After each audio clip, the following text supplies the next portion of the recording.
Mrs. Whitmore's hand shot out like a striking snake.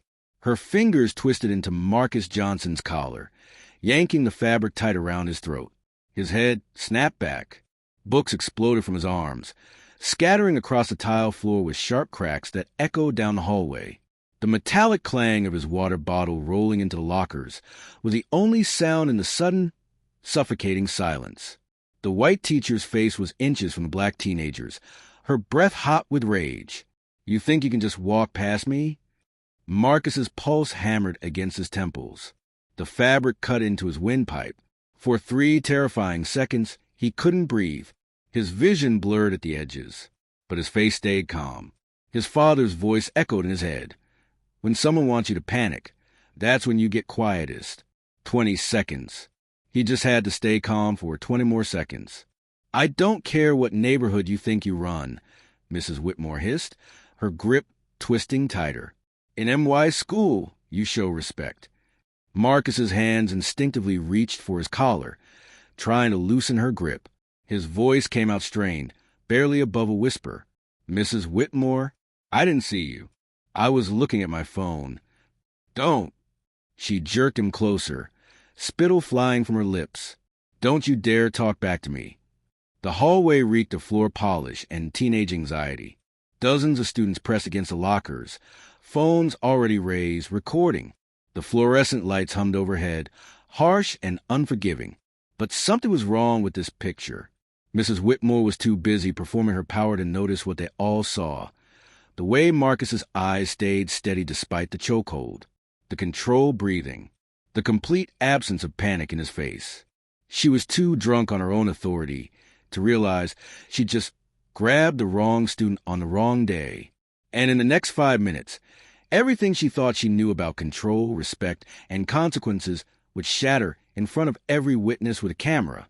Have you ever seen someone so blinded by their own power that they missed every warning sign flashing right in front of them? What would you do if you were standing in that hallway, watching this unfold? Before we continue, what city or country are you watching from right now? Drop it in the comments. We love seeing where our viewers are tuning in from. And if you believe no one, no matter their position, should ever put their hands on a child in anger, smash that like button and subscribe to Story Arc for stories that prove power built on fear always crumbles. Marcus Johnson had arrived at Lincoln Heights Academy on a full scholarship, the first student from Hartford, South End to breach the walls of Connecticut's most elite private school. His test scores have been impossible to ignore. Perfect math, near-perfect verbal, essays that made the admissions board reread them twice. But test scores couldn't prepare him for Mrs. Carol Whitmore. The white English department chair had made her position clear within his first week. She'd stopped him in the hallway, her eyes traveling from his worn sneakers to his thrift store jacket. "Students here come from families with certain expectations," she'd said, clutching her ever-present clipboard like a weapon. "I'd suggest you observe carefully before you speak. Watch how others conduct themselves.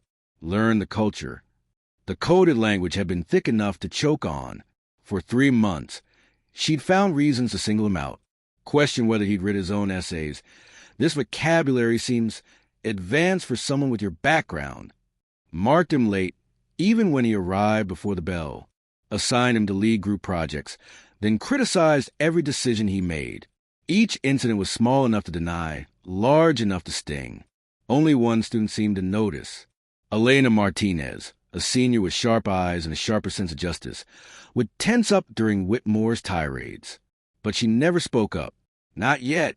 The tension had been building for months, accumulating like pressure behind a dam. Small moments that added up, assumptions that wore him down. Then came the morning that made the dam break. Marcus had been walking to calculus, his mind occupied with derivatives and limits. The hallway was crowded with the usual 5-minute rush between classes, students shouting across the corridor, locker doors slamming, the chaos of teenage energy contained in too small a space. He'd been looking down at his phone, checking a text from his study group, when he accidentally bumped into someone. "Sorry," he started, looking up. Mrs. Whitmore stood there, her face already flushing red. Her coffee cup was on the floor, brown liquid spreading across the tile. It had been in her hand when he'd bumped her. "You!" Her voice shook with rage. Do you have any idea how much this blouse costs? Marcus looked at the small coffee stain on her white sleeve. Mrs. Whitmore, I'm so sorry. I didn't see you. Let me help. That's when her hand shot out and grabbed his collar. Now, with dozens of students watching, with phones recording from every angle, Mrs. Whitmore made her second mistake. She kept talking. I have had it with your attitude, she snarled, shaking him. You walk through these halls like you own them, like the rules don't apply to you. You people always think. Mrs. Whitmore. Marcus's voice was quiet but carried. His hands gripped her wrist. Try to loosen her hold without escalating. You need to let go of me. Right now. Don't tell me what I need to do. Another shake. His head snapped forward and back. You're going to learn respect if I have to teach it to you myself. A voice cut through the tension like a knife. Mrs. Whitmore, that's assault. Elena Martinez stood 3 feet away, her phone held high, clearly recording. Her voice shook, but her words were steady. You're physically restraining a student in anger. On camera. You need to let him go right now. Mrs. Whitmore's head snapped toward Elena. Excuse me. There are at least 20 people recording this. Elena gestured to the crowd. Students nodded. Phones raised like a forest of black mirrors. You just grabbed a student by the throat because he accidentally bumped you. That's not discipline. That's assault. And we all just witnessed it. For the first time, doubt flickered across Mrs. Whitmore's face. Her eyes darted to the phones, to the crowd pressing closer, back to Marcus. The circle of students had tightened, not threatening, not touching, but closing in, cutting off sight lines. A silent, collective judgment. But pride is a powerful poison. She'd gone too far to back down now. This student was disrespectful and violent. He attacked me. I bumped you by accident. Marcus's voice stayed level despite her grip cutting off his air. Cold sweat ran between his shoulder blades. I apologize immediately. And even if I had deliberately ignored you, that wouldn't give you the right to choke me. How dare you accuse me of... Let go of me. Something in Marcus's tone changed. Not louder, not angrier, just colder. The kind of cold that arrives just before a storm. This is your last chance to walk away from this. Mrs. Whitmore's face flushed crimson. Are you threatening me? You think you can threaten me? I'm giving you a chance to make a better choice. Marcus's eyes locked onto hers. Because what you're doing right now, it ends one of 2 ways. Either you let go, apologize, and we involve the principal, or you keep holding me, and I make a phone call that ends your career. A phone call? Mrs. Whitmore actually laughed, sharp and brittle. To who? Your mother? She's probably cleaning someone's bathroom right now. The crowd gasped. Several students exchanged horrified looks. Elena's grip tightened on her phone. Actually, no. Marcus's expression didn't change. But it's interesting that's where your mind went. The words hung in the air like smoke. Mrs. Whitmore's grip loosened slightly. What's that supposed to mean? It means, Marcus said softly, pulling his phone from his pocket with his free hand, that you looked at me and made assumptions. Because I'm black. Because I'm a scholarship student. You decided what my family must be before you ever met them. He tapped his phone screen, scrolled through contacts, and pressed a name. Then he held the phone up and tapped the speaker button. 2 rings. Then a deep voice, authority radiating even to the tiny speaker. Marcus? Everything okay, son? Mrs. Whitmore's face went pale. Hi, Dad. Marcus's voice stayed calm. Sorry to interrupt court, but I need you to verify something for a teacher who just grabbed me by the throat. A sharp intake of breath from the phone. Someone put their hands on you? It's being handled. But can you state your full name and title? For the record? A pause. Then, with the weight of institutional power behind every syllable, Judge Harold Johnson, Connecticut Superior Court, Criminal Division. Son, do I need to leave the bench and come there right now? The color drained from Mrs. Whitmore's face. So fast she looked like she might faint. Her hand dropped from Marcus's collar, as if his shirt had caught fire. She stumbled backward, her mouth opening and closing soundlessly. I'm okay, Dad, Marcus said, rubbing his throat where red marks were already forming. But yeah, we're going to need to have a conversation with the school.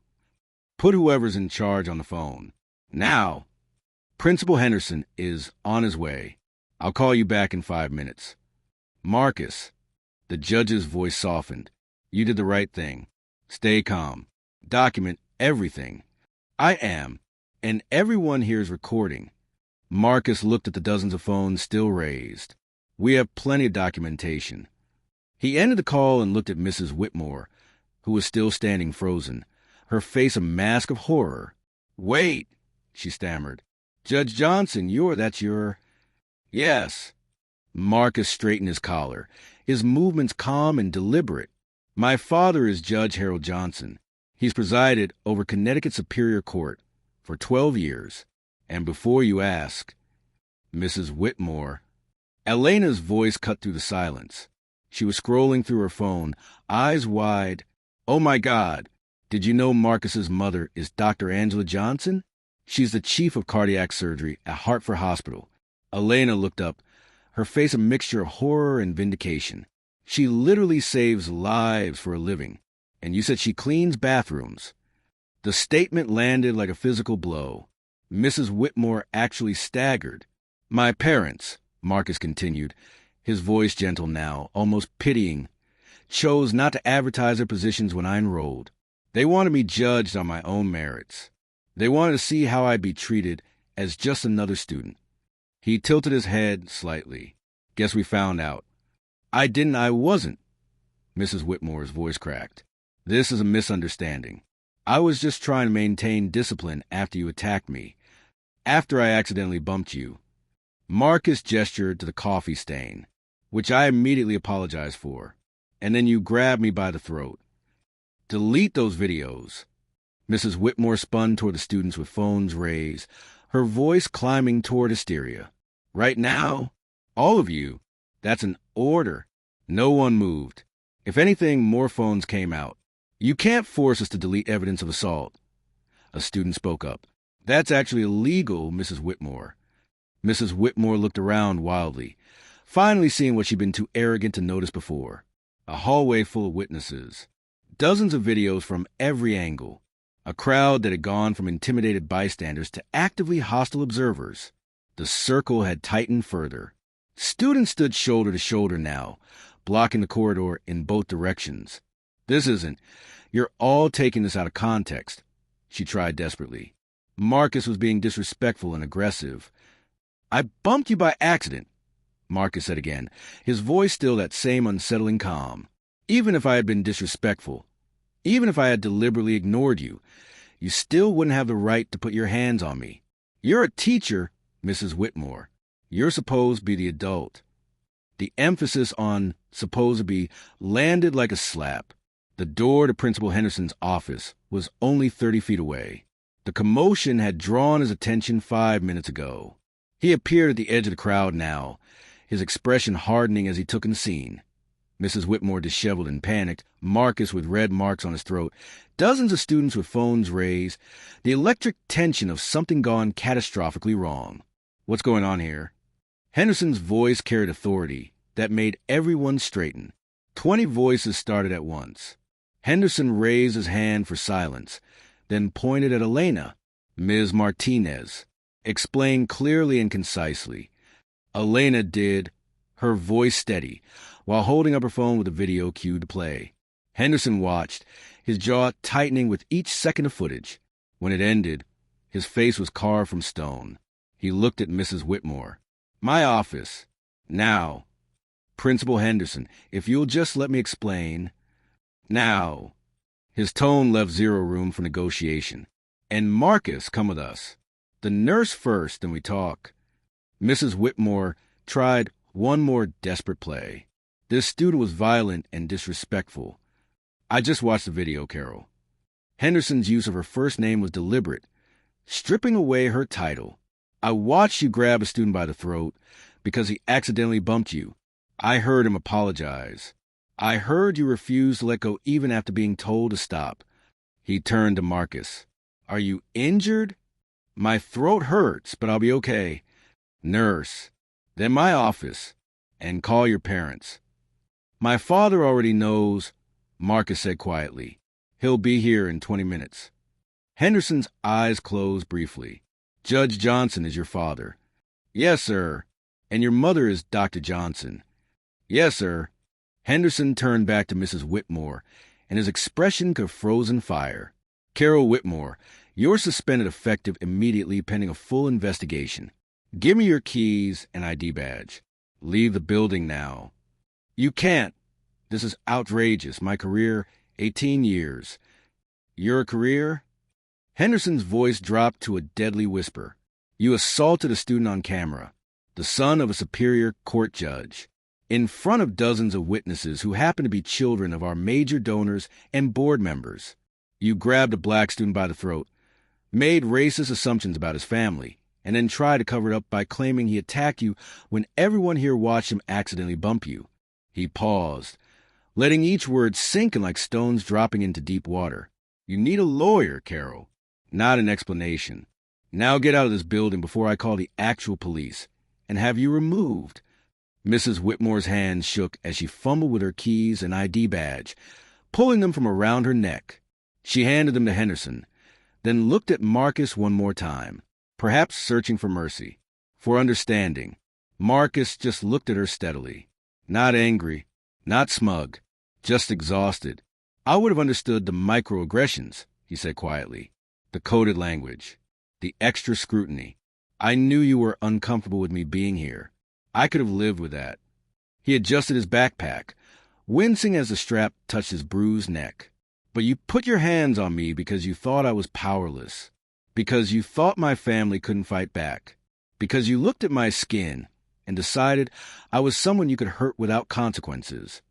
His voice never rose above a conversational tone, but every word landed with devastating precision. That's what you'll have to live with. Not that you grabbed the wrong student. That you would have grabbed any student you perceived as vulnerable. The only thing that changed your behavior was learning I had power to fight back. He paused, and the next question felt like a verdict. But what about the next Marcus Johnson? The one whose father is a judge? Whose mother is a surgeon? Does he deserve less protection? Less dignity? Less basic human respect? The hallway stayed silent. The philosophical question hung unanswered and damning. Mrs. Whitmore opened her mouth, but no sound came out. Then her mask cracked completely. You don't understand. Her voice climbed to hysteria, all pretense of professionalism gone. I've been teaching here for 18 years. 18 years. And they just let anyone in now? Anyone at all? The racism was no longer coded, no longer hidden behind polite language. This school used to mean something. Used to have standards. Real standards. And now we're supposed to just accept. That's enough. Principal Henderson's voice was ice. Get out. Now. Before you make this worse. Mrs. Whitmore looked around one final time at the circle of students, at their phones still recording her complete meltdown, at the faces that showed no sympathy, only contempt. Then she turned and fled down the hallway, her footsteps echoing in the silence she left behind. Henderson cleared his throat. Everyone get to class. This incident will be addressed properly, but right now, you all have places to be. The crowd dispersed slowly, voices rising in urgent discussion the moment they rounded corners. Several students approached Marcus, asking if he was okay, offering support. Elena stayed close, still recording. Thank you, Marcus told her, for speaking up. Someone had to. She lowered her phone. I should have said something sooner. Months ago, I saw how she treated you. You said something when it mattered most. Marcus managed a small smile. That's what counts. The videos went viral within 2 hours. By evening, Mrs. Whitmore's face was on national news. By morning, she was the internet's most hated person, her name trending across every platform. Lincoln Heights Academy fired her immediately. The teachers' union, after reviewing the video evidence, declined to defend her. 3 other families came forward. Students of color Mrs. Whitmore had bullied for years, knowing their families lacked resources to fight back. A civil lawsuit was filed not just by the Johnsons, but by 5 families whose children had suffered in silence. The school settled for an undisclosed amount that went towards scholarships for students from underrepresented communities. Marcus finished a year at Lincoln Heights Academy. He didn't transfer, didn't hide, didn't let the incident define him. At graduation, he gave a speech that brought the audience to tears. He returned to that question he'd asked in the hallway. Does he deserve less? The next student whose father isn't a judge, whose mother isn't a surgeon, does he deserve less protection from abuse? Less dignity? Less basic human respect? The answer, he said, should always be no. Protection from abuse shouldn't depend on who your parents are or what power you can wield. It should be a baseline human right. But until that's our reality, sometimes you have to grab your collar back. Sometimes you have to be the one to say, no, not me, not today, not ever. The applause lasted 5 minutes. Marcus went on to study law. Years later, he returned to his hometown to work as a public defender, representing students and families who didn't have judges for fathers or surgeons for mothers. Students who deserve protection and dignity just as much as he did, because that question he asked in the hallway was a rhetorical. It was a challenge, a call to action. Does the next person deserve less? The answer is no. It should always be no. If you believe no child should ever face discrimination based on their race or perceived social status, hit that like button. If you've ever witnessed injustice and found the courage to speak up like Elena did, drop your story in the comments. We read every single one, and your voice matters. And if you think power and privilege should never determine who deserves dignity, subscribe to Story Arc, because that's how change starts. Not with people in power deciding to be better, but with people refusing to accept being treated as less than human. One collar grab back, one recording, one voice saying, I see what you're doing and it's not okay. That's how the world changes. One hallway at a time.